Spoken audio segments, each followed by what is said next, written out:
സൈന്യത്തോട് തയ്യാറായിരിക്കാൻ നിർദ്ദേശിച്ചിരിക്കുകയാണ് നമ്മുടെ കരസേനാ മേധാവി ജനറൽ ഉപേന്ദ്ര ദ്വിവേദി. അദ്ദേഹം പറയുന്നു, രാജ്യം ഒറ്റക്കെട്ടാണ്, ഒറ്റക്കെട്ടായി നേരിടുക തന്നെ ചെയ്യും എന്നും അദ്ദേഹം പറയുന്നു.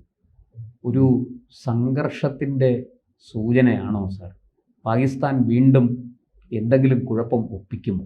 നമ്മുടെ പ്രതിരോധ മന്ത്രിയും പറഞ്ഞു കഴിഞ്ഞു ഓപ്പറേഷൻ സിന്ദൂർ അവസാനിച്ചിട്ടില്ല എന്ന്.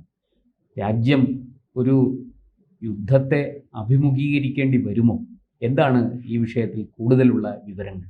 ഈ നമ്മുടെ സേനാ മേധാവിയുടെ ഈ പ്രസ്താവനയ്ക്ക് മുമ്പ് നടന്ന ഒരു കാര്യം കൂടി നമ്മൾ ഓർക്കണം. പാക് സേനാ മേധാവി അല്ലേ? അതെ. അദ്ദേഹം പറഞ്ഞത് എന്താണ്? അസിം മുനീർ.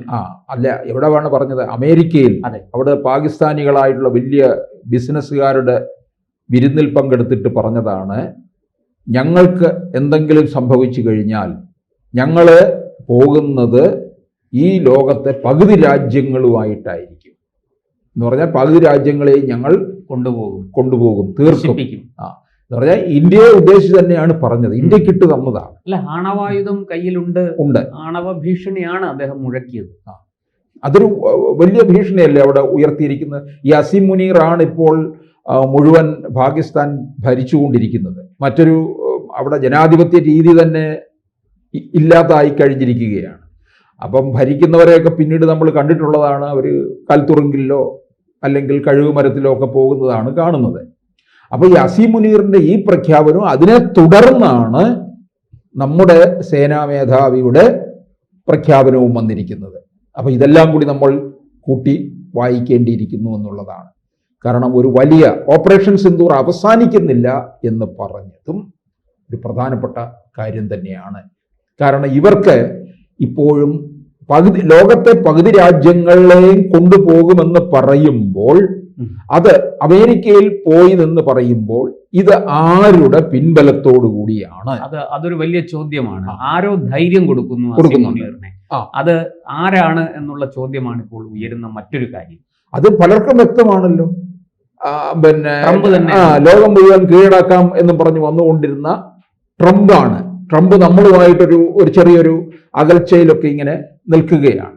അപ്പോൾ ട്രംപ് പാകിസ്ഥാനെ വേണ്ട തരത്തിലുള്ള സംരക്ഷണം കൊടുത്തുകൊണ്ട് ഈ അസിം മുനീർ നമ്മളുടെ മേൽ കയറാനുള്ള ഒരു ശ്രമമാണോ നടത്തുന്നത് എന്ന് നമുക്ക് സംശയിക്കേണ്ടി വരും എന്നുള്ളതാണ്. അത് ആ ഒരു നീക്കം എന്ന് പറയുന്നത് വലിയ നീക്കമായിരിക്കും അത്. പക്ഷേ നമ്മൾ ചെറുക്കാനായിട്ടുള്ള എല്ലാ തയ്യാറെടുപ്പുകളും അണിയറയിൽ നടത്തിക്കഴിഞ്ഞിട്ടുണ്ട് എന്നാണ് സേനാ മേധാവി പറഞ്ഞിരിക്കുന്നത്. അദ്ദേഹം പറഞ്ഞ വേറൊരു കാര്യമുണ്ട്.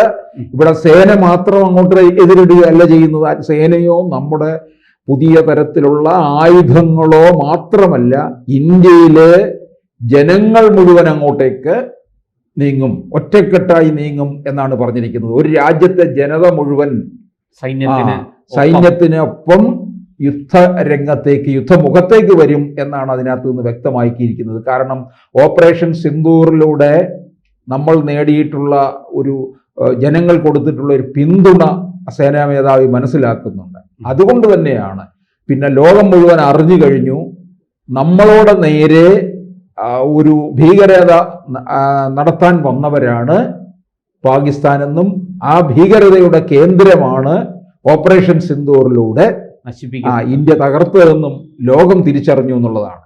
അപ്പോൾ അതിന് കൃത്യമായ അതിൻ്റെതായ ഒരു വലിയ അസ്വസ്ഥതയിൽ നിൽക്കുന്നിടമാണ് പാകിസ്ഥാൻ. ആ പാകിസ്ഥാന് നമ്മളെ നേരിടുക എന്ന് മാത്രമേ ഉള്ളൂ.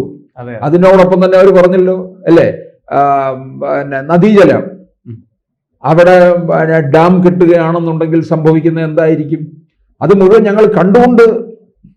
അതെ, അസിം മുനീർ പറഞ്ഞതാണ്, ഡാം പൂർത്തിയാകുന്നത് വരെ നോക്കിയിരിക്കും, പൂർത്തിയായാൽ ഉടൻ 10 മിസൈലുകൾ അയക്കും എന്നാണ് അദ്ദേഹം പറഞ്ഞത്. നേരത്തെ അയച്ച മിസൈലുകളെല്ലാം ഇന്ത്യയെ തകർത്തിട്ടിരിക്കുകയാണ്. അതുകൊണ്ട് ഇനിയുള്ള മിസൈൽ ഇതിനു വേണ്ടി വെച്ചിരിക്കുകയാണെന്നാണ് ഇതും തോന്നിപ്പോകും നമുക്ക്. അപ്പൊ ഇത്തരത്തിലുള്ള ചില പ്രസ്താവനകൾ അസിം മുനീറിന്റെ വരുന്നത്, ഇതിന് നമുക്ക് വായിച്ചെടുക്കേണ്ട കാര്യങ്ങളെന്ന് പറയുന്നത് ട്രംപ് ഇത്തരത്തിൽ. അപ്പോൾ നമുക്കൊരു സംശയം തോന്നും, ഭീകരതയ്ക്ക് കൂട്ടു നിൽക്കുകയാണോ ട്രംപും എന്നൊരു ചോദ്യം. കാരണം പാകിസ്ഥാനിൽ നിന്നും ലോകത്തെവിടെയെങ്കിലും ഏതെങ്കിലും തരത്തിലുള്ള ഒരു ഏറ്റുമുട്ടൽ പാകിസ്ഥാനുമായിട്ട് ഉണ്ടായിട്ടുണ്ടെങ്കിൽ അത് ഭീകരതയുടെ ഇടമായിട്ട് മാത്രമേ നമ്മൾ കണ്ടിട്ടുള്ളൂ. അതെ, ലോകത്ത് എവിടെ നമ്മൾ അവരെ ഭീകര പരിശീലന കേന്ദ്രങ്ങൾ മാത്രമാണ് ആക്രമിച്ചത്. അവിടുത്തെ സാധാരണ പൗരന്മാരെയോ താവളങ്ങളോ ഒന്നും നമ്മൾ ആക്രമിച്ചിട്ടില്ല. ഒരു തരത്തിലുള്ള ഏറ്റുമുട്ടലും അങ്ങനെ നമ്മൾ ഉണ്ടാക്കിയിട്ടില്ല. അല്ലാതെ ഈ ആരെങ്കിലും അവിടെ ഒളിച്ചിരിക്കുന്നുണ്ടെങ്കിൽ കുട്ടികളുടെ ഇടയിലോ അങ്ങനെ ഉള്ളവരെ ഇപ്പൊ ഗാസയിലോ എങ്ങും കണ്ട തരത്തിലുള്ള ഒന്നുമല്ല നമ്മൾ നടത്തിയത്. നമ്മൾ ഭീകര ആക്രമണം, ഭീകരതയുടെ കേന്ദ്രവുമാണ് തകർത്തതെന്നുള്ളതാണ്.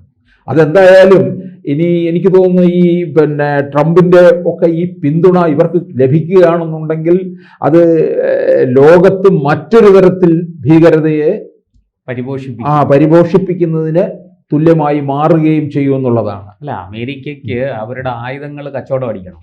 അതിനിപ്പോ ഈ പറഞ്ഞതുപോലെ ഈ ഏഷ്യയിൽ ഒരു സംഘർഷം ഉണ്ടാക്കാനുള്ള ഒരു പരിശ്രമത്തിൽ ഇന്ത്യയെ അതിന് കിട്ടുന്നില്ല. F-35 തരാമെന്നൊക്കെ പറഞ്ഞു. നമ്മൾ പറഞ്ഞു വേണ്ട, കയ്യിൽ വെച്ചേരെന്ന് പറഞ്ഞു.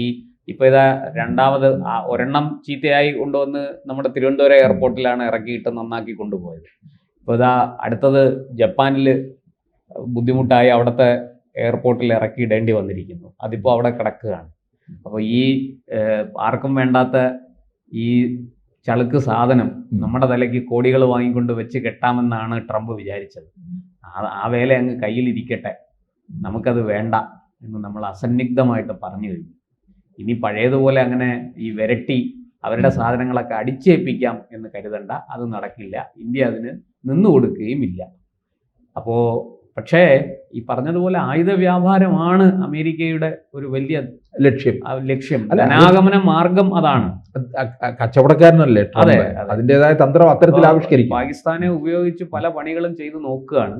അതൊക്കെ എത്ര കണ്ട് വിജയിക്കുമെന്ന് അറിയാം. ഈ വായുപോയ ഒരു കോടാലിയാണ് ഈ അസിം മുനീർ. അപ്പൊ ഒരു യുദ്ധത്തിന് അത്തരത്തിലുള്ള ഒരു സാഹചര്യം ഇവരെ എന്തെങ്കിലുമൊക്കെ ചെയ്യും. ഈ പാകിസ്ഥാൻ ഈ പറഞ്ഞതുപോലെ അതിർത്തിയിൽ ചൊറിഞ്ഞ് എന്തെങ്കിലുമൊക്കെ ചെയ്യാൻ സാധ്യതയുണ്ട്. അതുകൊണ്ടാണ് സൈനിക മേധാവി തയ്യാറെടുത്തിരിക്കാൻ പറഞ്ഞതെന്നാണ് എനിക്ക് തോന്നുന്നത്. അദ്ദേഹം ഈ രണ്ട് പ്രസ്താവനയും നമ്മൾ കൂട്ടി വായിക്കണം. അതെ, കാരണം ഈ അസിം മുനീറിന്റെ ആ പ്രസ്താവനയ്ക്ക് പിന്നാലെയാണ് ഇദ്ദേഹം പ്രതികരിച്ചിരിക്കുന്നത്. അപ്പൊ ഇത് ചേർത്ത് വായിക്കേണ്ടത് തന്നെയാണ്. വളരെ ഗൗരവമുള്ളതാണ്. ഇതിനകത്ത് രാജ്യം എനിക്ക് തോന്നുന്നു ഇപ്പോൾ വളരെ ജാഗ്രതയോടുകൂടി തന്നെയാണ് ഇരിക്കുന്നത്. അത് മുമ്പ് ഒരു തരത്തിലും ഉണ്ടായി അത് അവസാനിച്ചതുപോലെ ആയിരിക്കത്തില്ല. അതെ, അത് വലിയ അല്ല.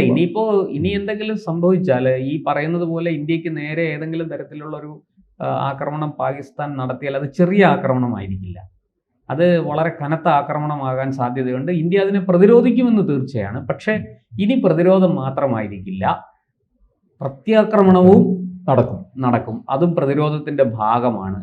ഇങ്ങോട്ടിനി അടിക്കാതിരിക്കണമെങ്കിൽ അങ്ങോട്ടൊരടി അങ്ങ് കൊടുക്കുക, അടിച്ചിരുത്തുക. അത് ഇനി ഇന്ത്യൻ സൈന്യം ചെയ്യും. അതിനുള്ള സൈനിക മേധാവി പറഞ്ഞല്ലോ, ഞങ്ങൾക്ക് രാഷ്ട്രീയ സമ്മതം കിട്ടിക്കഴിഞ്ഞു, രാഷ്ട്രീയ അനുമതി കിട്ടിക്കഴിഞ്ഞു.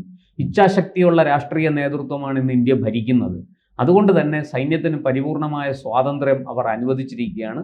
നിങ്ങൾക്ക് എന്താണോ ചെയ്യാൻ കഴിയുന്നത് അത് ചെയ്യുക. ഒരു വിധത്തിലും ഒരടി പോലും പിന്നോട്ട് പോകേണ്ട കാര്യമില്ല എന്ന് രാഷ്ട്രീയ നേതൃത്വം ഞങ്ങളോട് പറഞ്ഞു കഴിഞ്ഞിരിക്കുന്നു. അതുകൊണ്ട് ഇനി മുന്നോട്ട് വെച്ച കാലം പിന്നോട്ടില്ല എന്ന് തന്നെയാണ് സൈനിക നേതൃത്വവും വ്യക്തമാക്കുന്നത്.